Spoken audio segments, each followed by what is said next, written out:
یہ 1919 کی بات ہے بھائی جان، جب رولٹ ایکٹ کے خلاف سارے پنجاب میں ایجیٹیشن ہو رہی تھی۔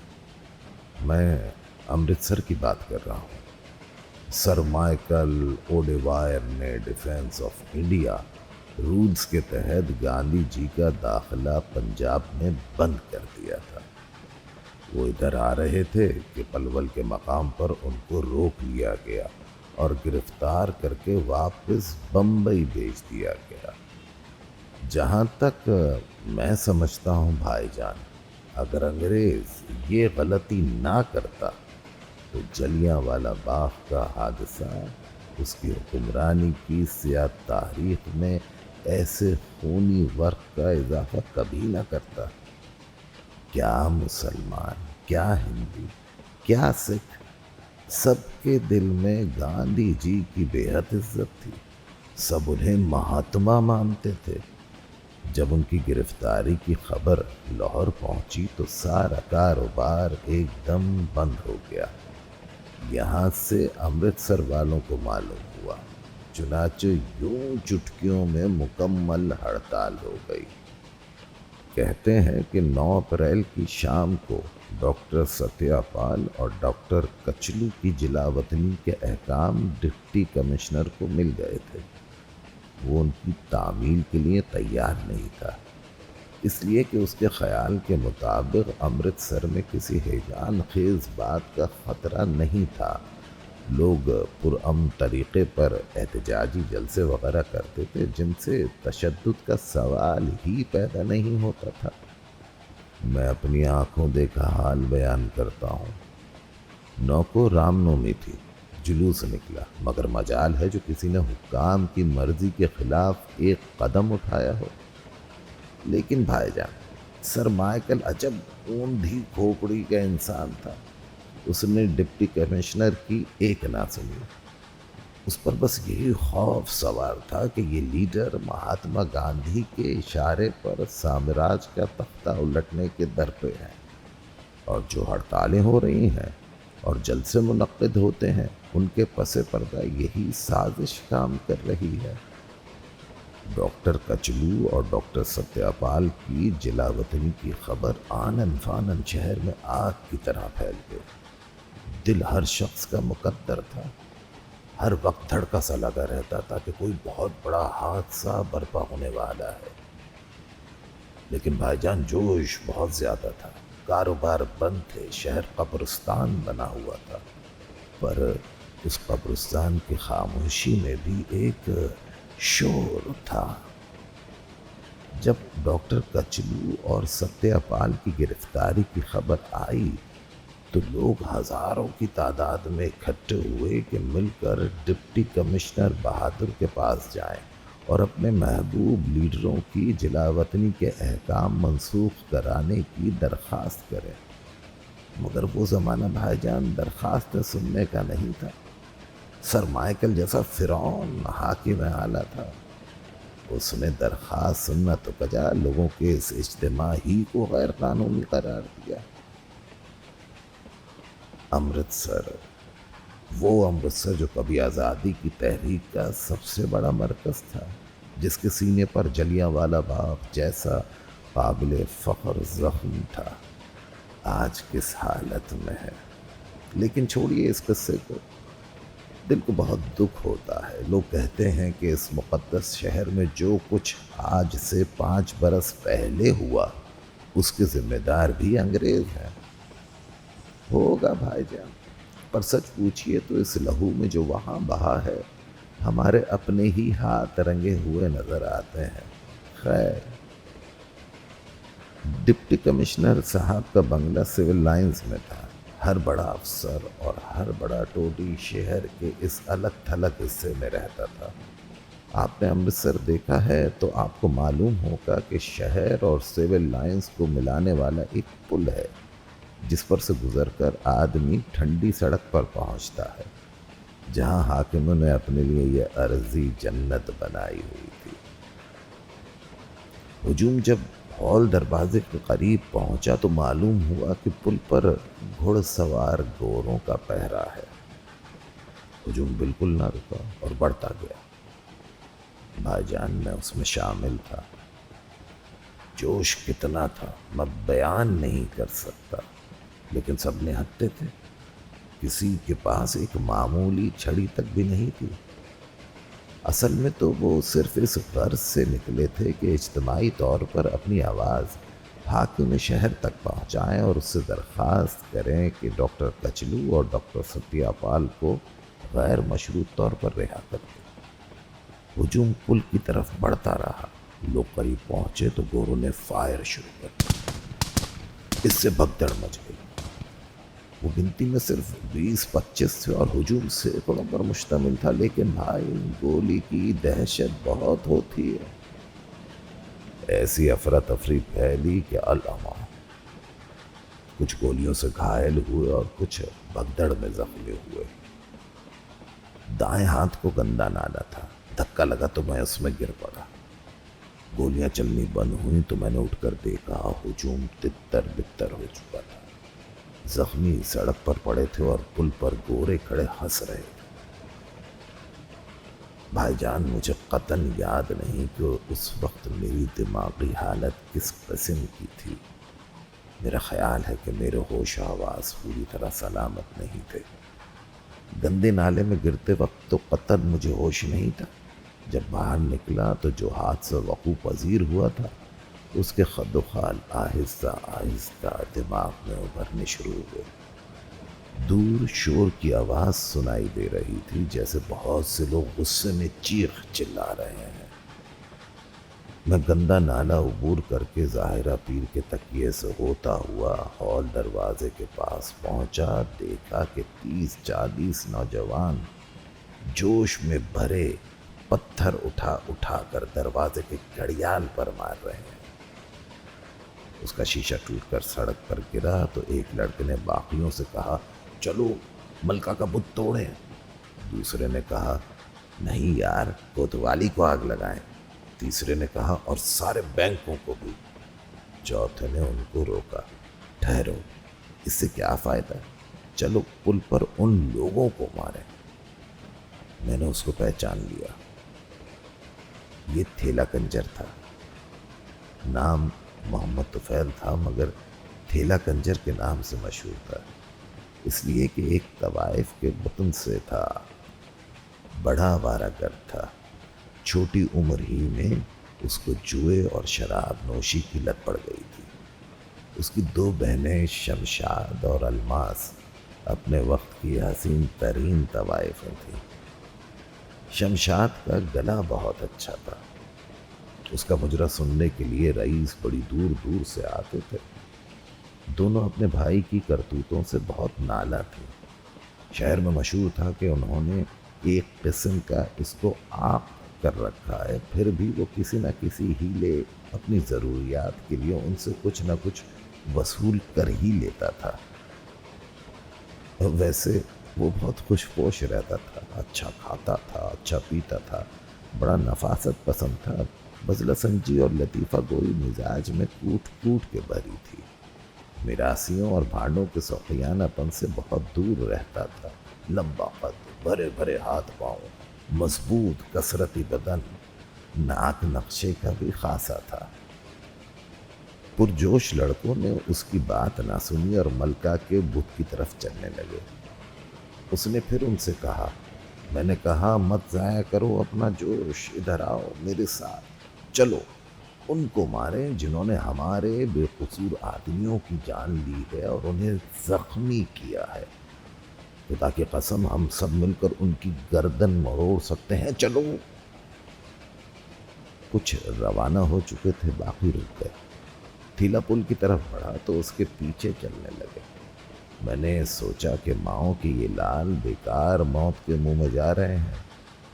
فوارے کے پاس دبکا کھڑا تھا، وہیں میں نے تھیلے کو آواز دی اور کہا مت جاؤ یار، کیوں اپنی اور ان کی جان کے پیچھے پڑے ہو.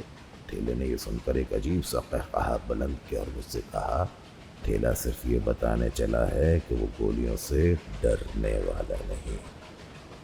پھر وہ اپنے ساتھیوں سے مخاطب ہوا تم ڈرتے ہو تو واپس جا سکتے ہو. ایسے موقعوں پر بڑھے ہوئے قدم الٹے کیسے ہو سکتے ہیں؟ اور پھر وہ بھی اس وقت جب لیڈر اپنی جان ہتھیلی پر رکھ کر آگے آگے جا رہا ہو۔ تھیلے نے قدم تیز کیے تو اس کے ساتھیوں کو بھی کرنے پڑے۔ ہال دروازے سے پل کا فاصلہ کچھ زیادہ نہیں ہوگا، کوئی 60-70 گز کے قریب۔ تھیلا سب سے آگے آگے تھا، جہاں سے پل کا دو رویا متوازی جنگلہ شروع ہوتا ہے، وہاں سے 15-20 قدم کے فاصلے پر 2 گھڑ سوار گورے کھڑے تھے۔ تھیلا نعرے لگاتا جب جنگلے کے آغاز کے پاس پہنچا تو فائر ہوا۔ میں سمجھا کہ وہ گر پڑا ہے، لیکن دیکھا کہ وہ اسی طرح زندہ آگے بڑھ رہا ہے۔ اس کے باقی ساتھی ڈر کے بھاگ اٹھے ہیں۔ مڑ کر اس نے پیچھے دیکھا اور چلایا، بھاگو نہیں، آؤ۔ اس کا منہ میری طرف تھا کہ ایک اور فائر ہوا۔ پلٹ کر اس نے گوروں کی طرف دیکھا اور پیٹھ پر ہاتھ پھیرا۔ بھائی جان، نظر تو مجھے کچھ نہیں آنا چاہیے تھا، مگر میں نے دیکھا کہ اس کی سفید بوسکی کی قمیص پر لال لال دھبے تھے۔ وہ اور تیزی سے بڑھا جیسے زخمی شیر۔ ایک اور فائر ہوا۔ وہ لڑکھڑایا مگر ایک دم قدم مضبوط کر کے وہ گھڑ سوار گورے پر لپکا اور چشم زدن نے جانے کیا ہوا، گھوڑے کی پیٹھ خالی تھی۔ گورا زمین پر تھا اور تھیلا اس کے اوپر۔ دوسرے گورے نے جو قریب تھا اور پہلے بوکھلا گیا تھا، بتکتے ہوئے گھوڑے کو روکا اور دھڑا دھڑ فائر شروع کر دیے۔ اس کے بعد جو کچھ ہوا مجھے معلوم نہیں۔ میں وہاں فوارے کے پاس بے ہوش ہو کر گر پڑا۔ بھائی جان، جب مجھے ہوش آیا تو میں اپنے گھر میں تھا۔ چند پہچان کے آدمی مجھے وہاں سے اٹھا لائے تھے۔ ان کی زبانی معلوم ہوا کہ پل پر سے گولیاں کھا کر ہجوم مشتعل ہو گیا تھا۔ نتیجہ اس اشتعال کا یہ ہوا کہ ملکہ کے بت کو توڑنے کی کوشش کی گئی۔ ٹاؤن ہال اور 3 بینکوں کو آگ لگی اور 5 یا 6 گورے مارے گئے۔ خوب لوٹ مچی۔ لوٹ کھسوٹ کا انگریز افسروں کو اتنا خیال نہیں تھا۔ 5 یا 6 یورپین ہلاک ہوئے تو اس کا بدلہ لینے کے لیے۔ چنانچہ جلیانوالہ باغ کا خونی حادثہ رونما ہوا۔ ڈپٹی کمشنر بہادر نے شہر کی باغ ڈور جنرل ڈائر کے سپرد کر دی۔ چنانچہ جنرل صاحب نے 12 اپریل کو فوجیوں کے ساتھ شہر کے مختلف بازاروں میں مارچ کیا اور درجنوں بے گناہ آدمی گرفتار کیے۔ 13 کو جلیانوالہ باغ میں جلسہ ہوا۔ قریب 25,000 کا مجمع تھا۔ شام کے قریب جنرل ڈائر مسلح گورکھوں اور سکھوں کے ساتھ وہاں پہنچا اور نہتے آدمیوں پر گولیوں کی بارش شروع کر دی۔ اس وقت تو کسی کو نقصان جان کا ٹھیک اندازہ نہیں تھا۔ بعد میں جب تحقیق ہوئی تو پتہ چلا کہ 1,000 ہلاک ہوئے ہیں اور 3 یا 4,000 کے قریب زخمی۔ لیکن میں تھیلے کی بات کر رہا تھا بھائی جان۔ آنکھوں دیکھیے آپ کو بتا چکا ہوں، بے عیب ذات خدا کی ہے۔ مرحوم میں 4 عیب شرعی تھے۔ ایک پیشہ ور طوائف کے پتن سے تھا مگر جیالہ تھا۔ میں اب یقین کے ساتھ کہہ سکتا ہوں کہ اس ملعون گورے کی پہلی گولی بھی اس کے لگی تھی۔ آواز سن کر اس نے جب پلٹ کر اپنے ساتھیوں کی طرف دیکھا تھا اور انہیں حوصلہ دلایا تھا جوش کی حالت میں، اس کو معلوم نہیں ہوا تھا کہ اس کی چھاتی میں گرم گرم سیسا اتر چکا ہے۔ دوسری گولی اس کی پیٹھ میں لگی تھی۔ میں نے دیکھا نہیں، پر سنا ہے جب تھیلے کی لاش گورے سے جدا کی گئی تو اس کے دونوں ہاتھ اس کی گردن میں اس بری طرح پیوست تھے کہ علیحدہ نہیں ہوتے تھے۔ گورا جہنم واصل ہو چکا تھا۔ دوسرے روز جب تھیلے کی لاش کفن دفن کے لیے اس کے گھر والوں کے سپرد کی گئی تو اس کا بدن گولیوں سے چھلنی ہو رہا تھا۔ دوسرے گورے نے تو اپنا پورا پستول اس پر خالی کر دیا تھا۔ میرا خیال ہے اس وقت مرحوم کی روح قفس انصری سے پرواز کر چکی تھی۔ اس شیطان کے بچے نے صرف اس کے مردہ جسم پر چاند ماری کی تھی۔ کہتے ہیں جب تھیلے کی لاش محلے میں پہنچی تو کوہرام مچ گیا۔ اپنی برادری میں وہ اتنا مقبول نہیں تھا، لیکن اس کی قیمہ لاش دیکھ کر سب دہاڑے مار مار کر رونے لگے۔ اس کی بہنیں شمشاد اور الماس تو بے ہوش ہو گئیں۔ جب جنازہ اٹھا تو ان دونوں نے ایسے بین کیے کہ سننے والے لہو کے آنسو روتے رہے۔ بھائی جان، میں نے کہیں پڑھا تھا کہ فرانس کے انقلاب میں پہلی گولی وہاں کی ایک ٹھکیائی کی لگی تھی۔ مرحوم محمد طفیل ایک طوائف کا لڑکا تھا۔ انقلاب کی اس جد و جہد میں اس کو جو پہلی گولی لگی تھی 10ویں تھی یا 50ویں، اس کے متعلق کسی نے بھی تحقیق نہیں کی۔ شاید اس لیے کہ سوسائٹی میں اس غریب کا کوئی رتبہ نہیں تھا۔ میں تو سمجھتا ہوں پنجاب کے اس خونی غسل میں نہانے والوں کی فہرست میں تھیلے کنجر کا نام و نشان تک بھی نہیں ہوگا، اور یہ بھی کوئی پتہ نہیں کہ ایسی کوئی فہرست تیار بھی ہوئی تھی۔ سخت ہنگامی دن تھے۔ فوجی حکومت کا دورہ تھا۔ وہ دیو جسے ماشاء اللہ کہتے ہیں شہر کے گلی گلی کوچے کوچے میں ڈکارتا پھرتا تھا۔ بہت افراتفری کے عالم میں اس غریب کو جلدی جلدی یوں دفن کیا گیا جیسے اس کی موت اس کے سوگوار عزیزوں کا ایک سنگین جرم تھی، جس کے نشانات وہ مٹا دینا چاہتے تھے۔ بس بھائی جان، تھیلا مر گیا، تھیلا دفنا دیا گیا، اور یہ کہہ کر میرا ہم سفر پہلی مرتبہ کچھ کہتے کہتے رکا اور خاموش ہو گیا۔ ٹرین دندناتی ہوئی جا رہی تھی۔ پٹریوں کی کھٹاکھٹ نے یہ کہنا شروع کر دیا، تھیلا مر گیا، تھیلا دفنا دیا گیا، تھیلا مر گیا، تھیلا دفنا دیا گیا۔ اس مرنے اور دفنانے کے درمیان کوئی فاصلہ نہیں تھا، جیسے وہ ادھر مرا اور ادھر دفنا دیا گیا، اور کھٹ کھٹ کے ساتھ ان الفاظ کی ہم آہنگی کچھ اس قدر جذبات سے آ رہی تھی کہ مجھے اپنے دماغ سے ان دونوں کو جدا کرنا پڑا۔ چنانچہ میں نے اپنے ہم سفر سے کہا، آپ کچھ اور بھی سنانے والے تھے؟ چونک کر اس نے میری طرف دیکھا۔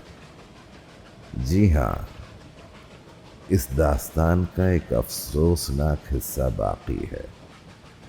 میں نے پوچھا، کیا؟ اس نے کہنا شروع کیا،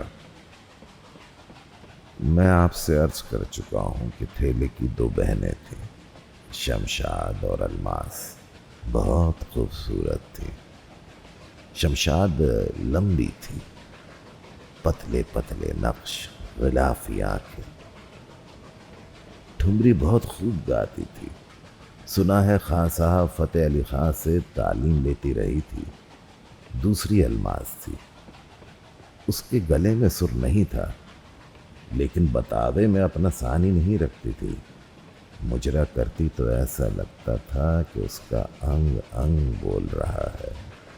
ہر بھاؤ میں ایک گھات ہوتی تھی۔ آنکھوں میں وہ جادو تھا جو ہر ایک کے سر پر چڑھ کے بولتا تھا۔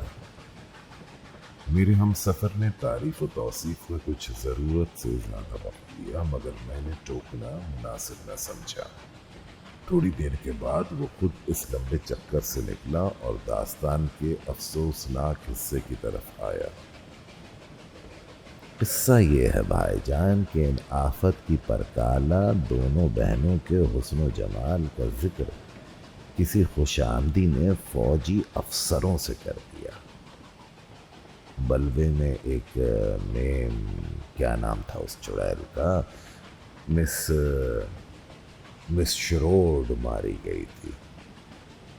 طے یہ ہوا کہ ان کو بلوایا جائے اور جی بھر کے انتقام لیا جائے۔ آپ سمجھ گئے نا بھائی جان؟ میں نے کہا، جی ہاں۔